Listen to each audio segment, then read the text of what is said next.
assumption right now is like That's people want to see Kendrick, and it's going to be interesting when he does. They want to see him have the run with him finally having the crown. DJ Akademiks weighs in on the epic rap battle between Kendrick Lamar and Drake, giving us a peek into their strategic moves.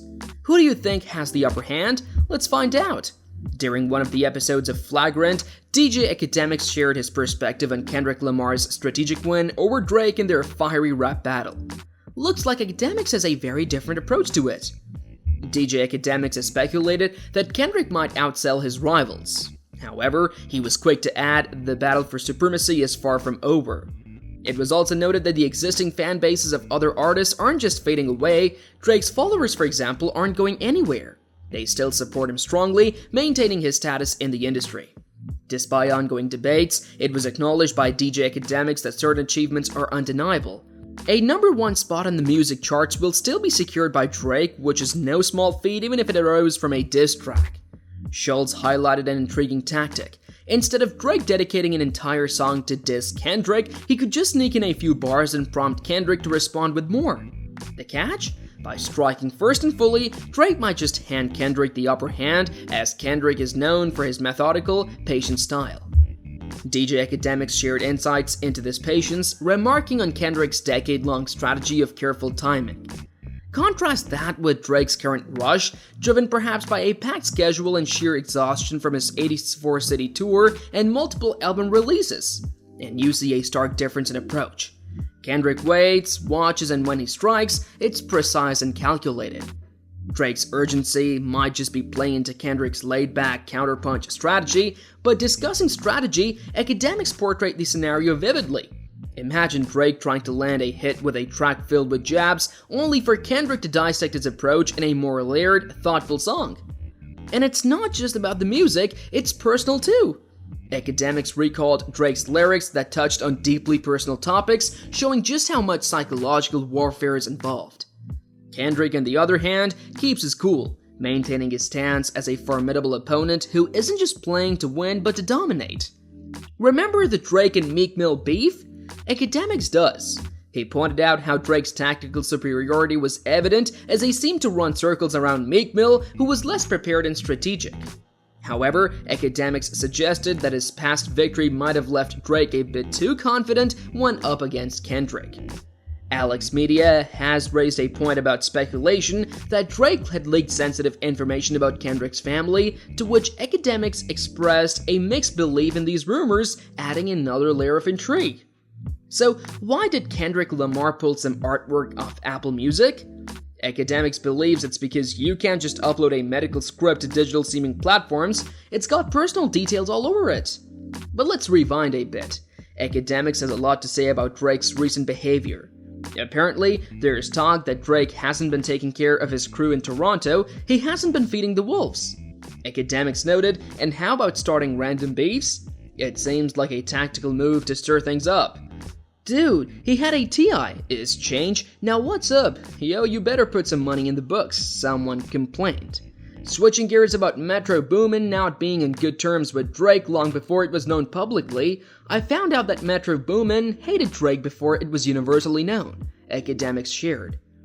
DJ Akademiks had a good laugh about a spat between Drake and Rick Ross. It's funny watching Drake and Rick Ross argue about money. Drake throws shade saying your house looks like a slice of cheese, he chuckled. And that's not all. Drake also threw a dig at Ross for his ties to a big name in the spirits industry, Brad Barish.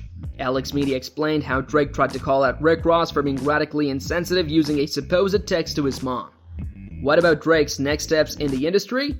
DJ Akademiks suggested that perhaps a hit song could be Drake's way out of recent controversies.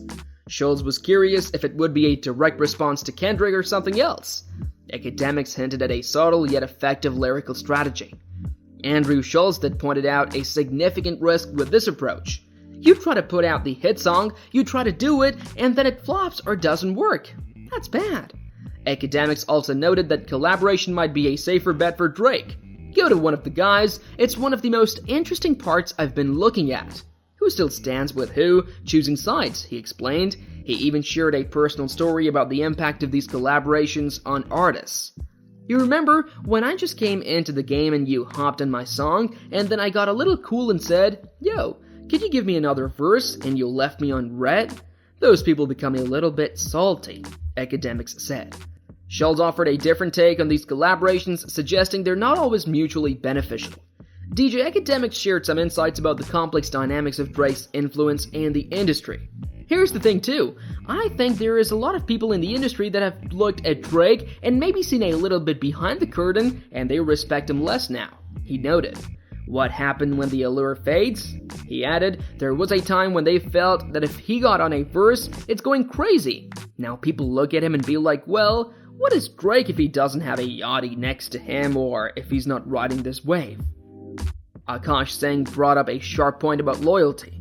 DJ Akademiks pointed out that often superficial nature of industry friendships, all these guys are industry friends. They're not really friends, it's all about what you can do for me and not about genuine connections, he remarked.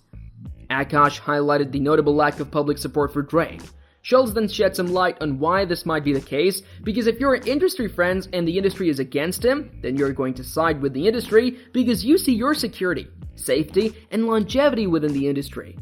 DJ Akademiks circled back to Drake's ongoing beef with Kendrick Lamar. Everyone has to pick a side. If you pick Drake's side, you have to hope he survives this. But will he still have that ability to help you? Because now you're making an enemy of the Weeknd, Metro Boomin, Future, and a whole faction that's not even present, he explained. Akademiks touched on the seemingly trivial reasons cited for fallouts. We've just heard random reasons like over girls, he said dismissively. Yet, it's surprising how minor issues can turn into major feuds. Akademiks expressed confusion over the lack of support for Drake. We're beefing and fighting but can't even address the reasons why, he observed. He then shared a potential root cause for the issues. Drake feels it comes from people viewing his position, the jet, the lifestyle, the money, Akademiks suggested.